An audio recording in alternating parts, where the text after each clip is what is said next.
মধ্যপ্রাচ্যে নতুন করে উত্তেজনা, ইরান স্পষ্ট জানিয়ে দিয়েছে মিসাইল কর্মসূচি নিয়ে কোনো ধরনের আপোষ করবে না তেহরান।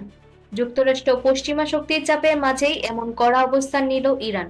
ইরানের মিসাইল কর্মসূচি দীর্ঘদিন ধরে যুক্তরাষ্ট্রের জন্য বড় উদ্বেগের বিষয়। ওয়াশিংটনের দাবি, ইরানের ব্যালিস্টিক মিসাইল শুধু মধ্যপ্রাচ্যে নয়, পুরো বিশ্বের নিরাপত্তার জন্য হুমকি। কিন্তু তেহরানের বক্তব্য একেবারেই ভিন্ন।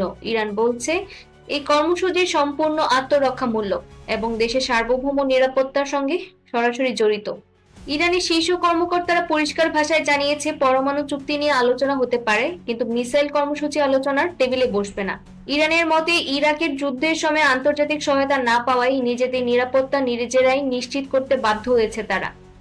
যুক্তরাষ্ট্র তার মিত্ররা বলছে ইরানের মিসাইল সক্ষমতা ইসরায়েল ও উপসাগরীয় দেশগুলোর জন্য বড় ঝুঁকি।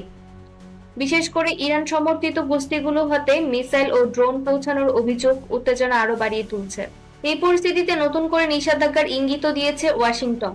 বিশেষজ্ঞদের মতে, ইরান যদি এই অবস্থায় অনড় থাকে তাহলে মধ্যপ্রাচ্যে সামরিক সংঘাতের ঝুঁকি বাড়তে পারে। এদিকে যুক্তরাষ্ট্রের সামরিক উপস্থিতি, অন্যদিকে ইরানের উন্নত মিসাইল ও ড্রোন প্রযুক্তি, সব মিলিয়ে পরিস্থিতি অত্যন্ত সংবেদনশীল।